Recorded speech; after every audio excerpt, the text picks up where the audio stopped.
High, পাশের বাড়ির দাদার মেয়ের জন্মদিন, সম্পূর্ণার জন্মদিন। তাই দুপুরবেলায় আমি আর বাবা আর অন্তু আর মা অ্যাজ ইউয়াল যেমন আমরা চারজন যাই। আকাশটা দেখো, একটু আগেই বৃষ্টি হয়েছে, এখন মেঘ মেঘ করেছে, মানে রোদ দিচ্ছে না। তো এইরকম পরিবেশে বার্থডে পার্টি সেলিব্রেশন করতে যাওয়ার মজাটাই আলাদা। চলো আমরা কেমন রেডি হয়েছি তোমাদেরকে একটু দেখিয়ে দিই।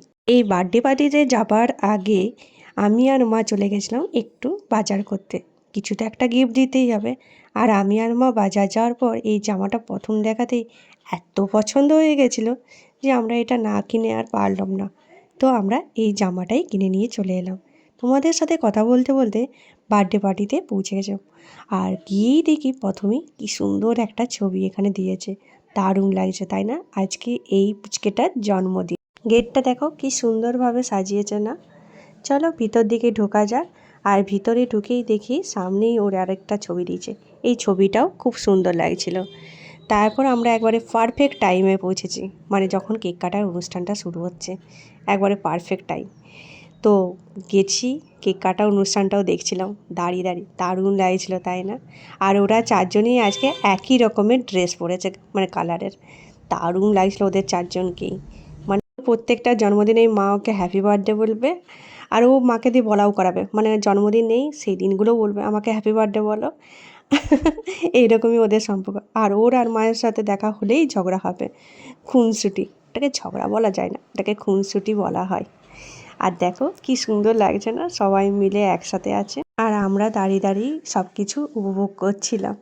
তারপর একে একে কেক খাওয়ার অনুষ্ঠানটা শেষ হলো, এবার হচ্ছে গিফটের পালা। তোর কিছু ছবিও তুলে দিয়েছিলাম, এবার ওকে আমরা আমাদের গিফটটাও দিয়ে দেব। সেই সময় বড় জেঠিমাও চলে এসছে, তাই বড় জেঠিমাকেও বললাম তুমিও দাঁড়িয়ে পড়ো, একসঙ্গে সবাই মিলে ছবি তুলব। তারপর মান্টুদার সাথে বৌদিরও একটা ছবি তুলে নিয়েছিলাম। এটা ওর কাকিমা, কিন্তু বৌদি সত্যি খুব মিষ্টি আর এত সুন্দর দেখতে লাগছে বৌদিকে, সত্যি বৌদির দিক থেকে চোখ ফেরানোই যাচ্ছে না। চলো এবার খাওয়া দাওয়া করা যাক। অনেকটাই দুপুর হয়ে গেছিলো, তাই এবার খাওয়ার জন্য আমরা বসে পড়েছিলাম। আর মেনুতে কী কী ছিল সেটা তোমরা একটু ভিডিওটা পজ করে দেখে নিতে পারো। এখানে অবশ্য সন্দেশ আর শাক ভাজাটা লেখা নেই, এই দুটো হচ্ছে লিখতে ভুলে গেছে ওরা হয়তো। সবাই কিন্তু দেখবে চিকেন কাটলেটটা একটু খেয়েই ফেলে দেয় বিয়েবাড়ি বা যে কোনো অনুষ্ঠানে, কিন্তু এখানে চিকেন কাটলেটটা এত দারুণ আর এত সুন্দর করেছিল যে না খেয়ে কেউ থাকতেই পারবে না, পুরোটাই সবাই খাবে, এত সুন্দর লাগছিল। আর প্রত্যেকটা খাবারই খুব সুন্দর ছিল।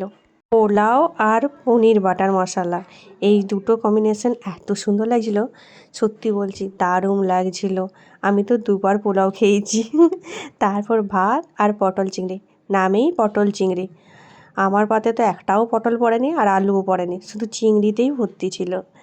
মানে শুধু চিংড়ি মালাইকারি বললে ঠিক হবে মনে হয়। তারপর ছিল নরম তুলতুলে মটন, যেটার জন্য আমরা বসেছিলাম। সত্যি বলছি মাংসটা এত সুন্দর সুসিদ্ধ হয়েছিল যে এক হাতেই ভেঙে নেওয়া যাবে, এতটাই সুন্দর ছিল মাংসটা।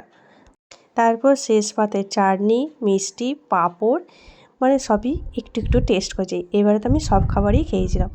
আর এরকম ঠান্ডা পরিবেশে আইসক্রিমটা দেখে তো আমি প্রথম থেকেই ওয়েট করছিলাম যে আইসক্রিমটা খাবো, তাই আইসক্রিমটা নিয়ে আমি বাইরেই চলে গেছিলাম। একটু ভিড় হয়ে গেছিলো ওখানটায়, তাই বাইরে দাঁড়িয়ে দাঁড়িয়ে আরাম করে করে আমি আইসক্রিমটা খেয়েছিলাম। আর তারপর দেখি বাবা আমাদের থেকে লুকিয়ে ফুচকা খেতে শুরু করে দিয়েছে। তো বাবাকে ফুচকা খেতে দেখে আমি আর অন্তুও ভাবলাম আমরাও একটু টেস্টটা করেই নিই ফুচকার, তাই তারপর আমরা একটু ফুচকা টেস্ট করলাম। ওই এক দুটোই খেয়েছিলাম ফুচকা। তারপর বাড়ির উদ্দেশ্যে রওনা দিয়ে দিলাম, কারণ মেঘটা খুব গম্ভীর হয়েছিল, কখন যে বৃষ্টি নেমে যাবে কিছু বোঝাই যাচ্ছে না। চলো ভিডিওটা শেষ করি। ভিডিওটা ভালো লাগলে লাইক শেয়ার কমেন্ট করো, আর আমার চ্যানেলে প্রথম আসলে প্লিজ আমার চ্যানেলে একটা সাবস্ক্রাইব করো এরকমই ইন্টারেস্টিং ভিডিও দেখার জন্য। আর ভিডিওটা দেখে তোমাদের কেমন লাগলো সেটা কমেন্ট করে জানাতে ভুলো না কিন্তু। ওকে, টাটা।